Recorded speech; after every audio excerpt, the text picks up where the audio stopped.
Hey, what up, porcupiners? That's your boy. It's your boy, Porcupine TV, and welcome to my new series, Porcupine Rambles in His Car about politics. That's going to be the new series for the channel. That's the direction I want to take the channel in. And yeah, this is just going to be a new series where I just ramble about things that I think are important, to me. And today we're going to talk about something that's really near and dear to my heart. Freedom of speech, the First Amendment.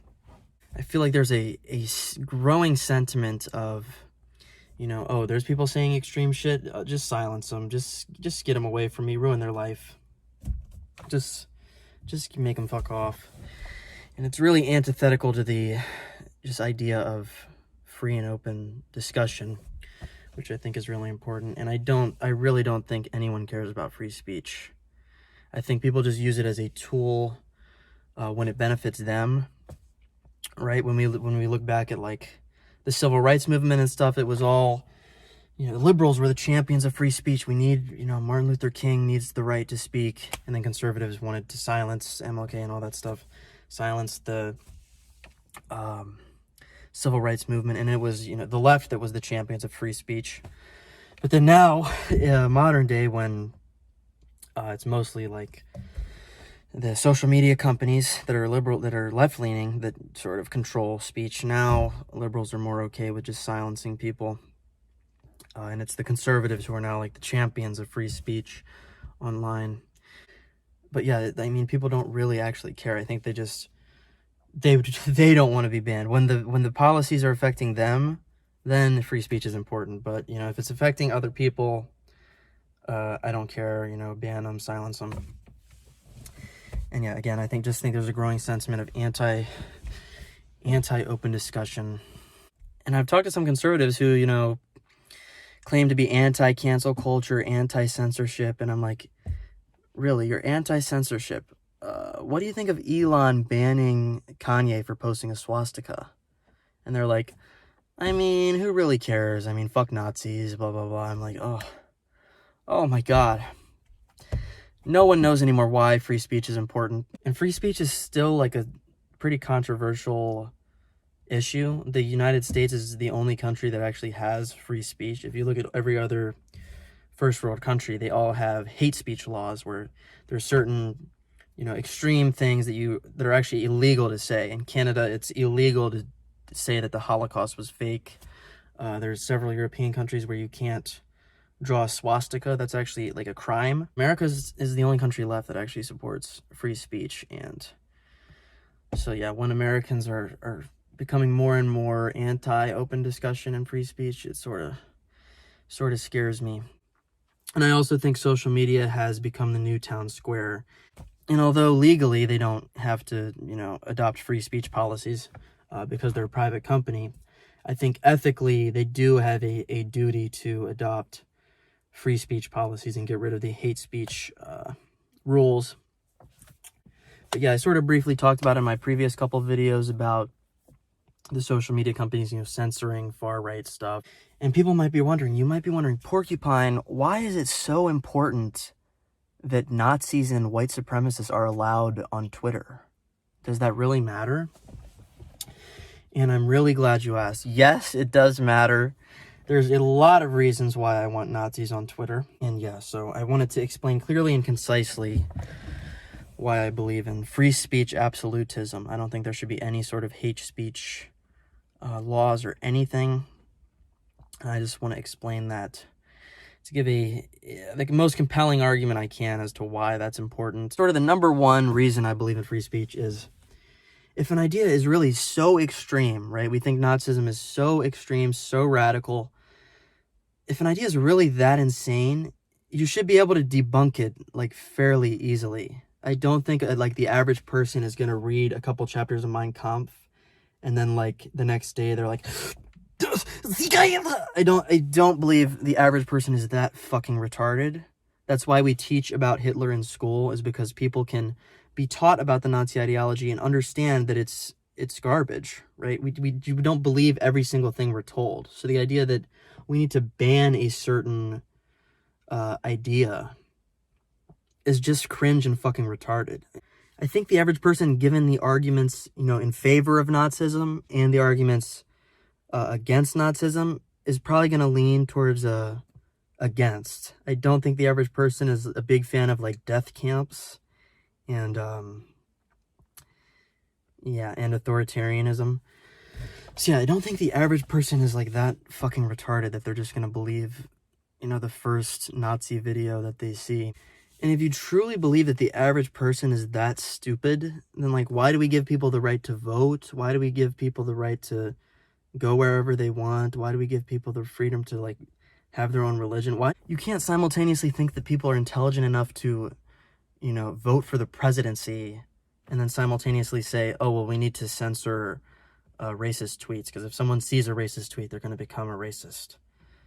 It's just, those two things can't be true at the same time.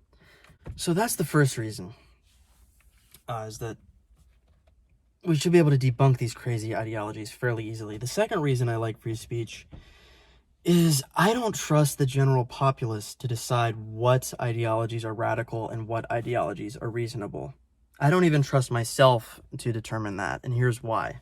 If we look at all the great things that we like about Western society, whether it be the fact that we don't have slaves anymore, the fact that we have a democracy, we're allowed to vote on our leaders, the fact that we have the freedom of religion, we can have people from all different religions be here. It's not just one religion. The fact that we, give women equal rights, give minorities equal rights. All of these things were at one point extremely radical, right? It was never thought before that you could have the people elect a leader. It was just a given that there's a king. For the Civil War, right, when Abraham Lincoln wanted to stop the spread of slavery, that was extreme. We had to go to a whole war over that. People wanted Abraham Lincoln dead because they thought what he was saying was so extreme. If we look at the civil rights movement, people thought that was extreme. People wanted to kill MLK, silence MLK. So there's all types of things that we think are extreme that really aren't. And there might be things in modern society that we view as extreme that really aren't. We'll find out in hundreds of years, actually, that wasn't that extreme.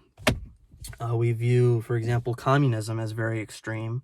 People often say, like, communism only really works in theory. It can never work in practice because of human nature, blah, blah, blah. But let's say 500 years from now, we achieve the perfect communist utopia and we realize, whoa, actually, communism wasn't as extreme as we thought. That's just a random example. I don't think that could actually happen, but that's just an example of there's things that we think are extreme that might actually not really be.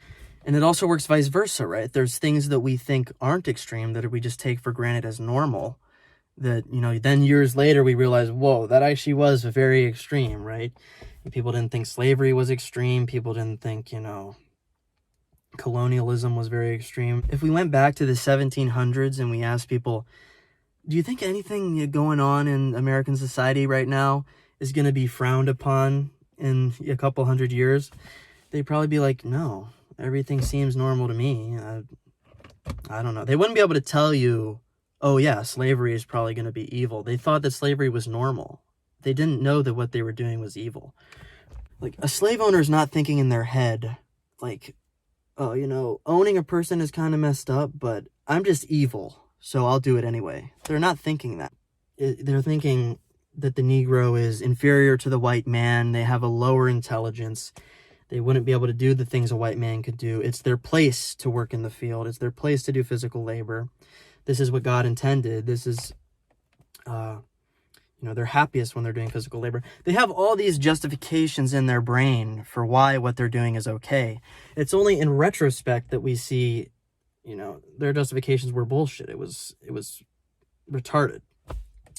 But again, you don't realize in the moment that your society is like fucked. It's only over time that you start to realize this. So similarly, there could be things that we're doing now that we just take for granted and think are completely normal, that hundreds of years from now, people will look back and think we're crazy, we were monsters. There's a YouTuber, Destiny, who does a lot of political commentaries and stuff, and he brings up the idea of meat eating. Maybe in 100 years, when this lab-grown meat technology gets to the point where lab-grown meat tastes just as good or better as regular meat, it'll be really easy for society to just switch to eating that and stop killing animals. And they might look back at us as monsters forever, mass slaughtering animals. But right now, we don't really think of that as evil. We just think it's normal. I think a lot of meat eaters' justifications for why meat eating is okay are about as nonsensical as the explanations for why slavery was okay back in the day.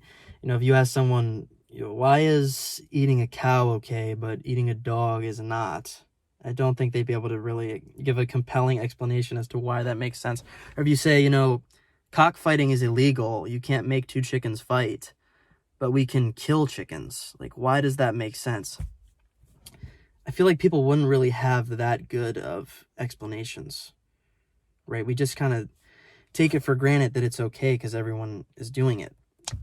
And even me as well. I eat meat. I don't think that animals' lives matter at all, but sometimes I question, do I really truly believe that animal lives don't matter, or is that just a lie I tell myself because I don't want to feel guilty when I eat meat? Sometimes I question. So anyway, kind of a long tangent, but the basic gist is I don't trust the general populace to determine what is radical and what is not. It's very likely that we do things right now that are very radical that we don't recognize are radical. It's very likely that we think things are radical that are not. And the whole idea that, we haven't figured out what's right and wrong. We know what's extreme. We know what opinions to silence. It's not only extremely arrogant, it's just extremely retarded, right? Because everyone in history thinks that their worldview is the correct one. You're not the first person to think you figured it all out. But, so yeah, that's the second reason I'm a big fan of free speech. And now we get to the third reason, is I think it's really important to have a open marketplace, a free marketplace of ideas. I think it's very important that if we're trying to come to a conclusion about a certain thing, we can get the best arguments from both sides, compare them and contrast them and say, okay, I believe this side's arguments are the best. I'm going to believe this over here. So for example, if I'm researching the coronavirus vaccine, if I'm researching the coronavirus vaccine, I can look at, okay, what are the anti-vaxxers saying, right? They're saying, this vaccine has an increased likelihood of myocarditis. It's a new technology, mRNA technology. It could potentially have serious side effects that we don't know about. And if you're young, you're likely not going to have adverse effects from COVID-19 anyway. So I can look at those anti-vaccine arguments, but then I can look at the pro-vaccine argument. The vaccine, decreases your chances of getting the virus, spreading the virus. It decreases your chances of having serious, side effects if you do get the virus. It pretty much eliminates your chance of death. It does have an increased risk of myocarditis, but the risk of myocarditis is way higher if you actually get coronavirus. So there's all these arguments, right? And I can look at both sides and come to a conclusion, okay, should I get the vaccine or not?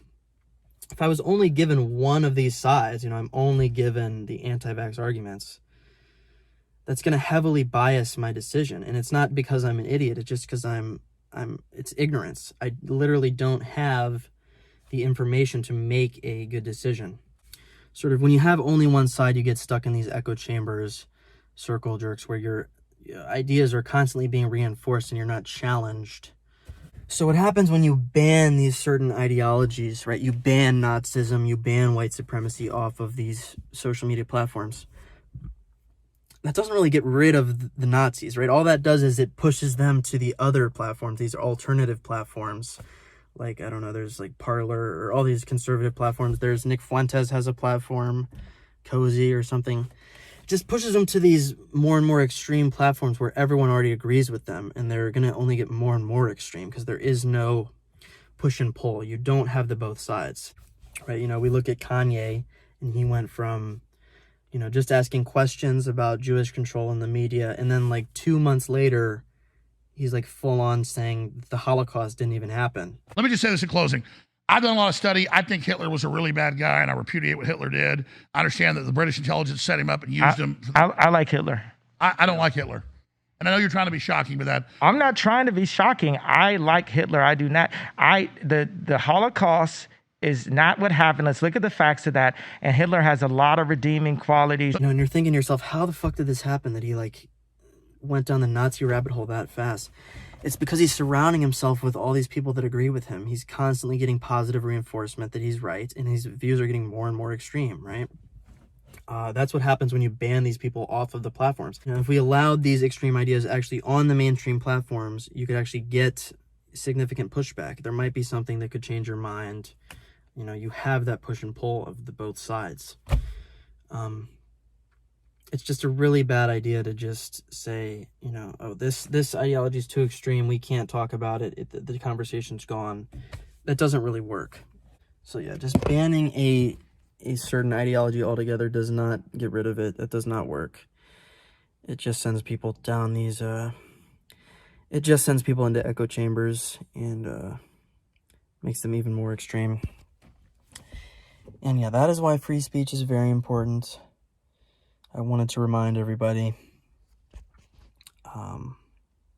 Yeah.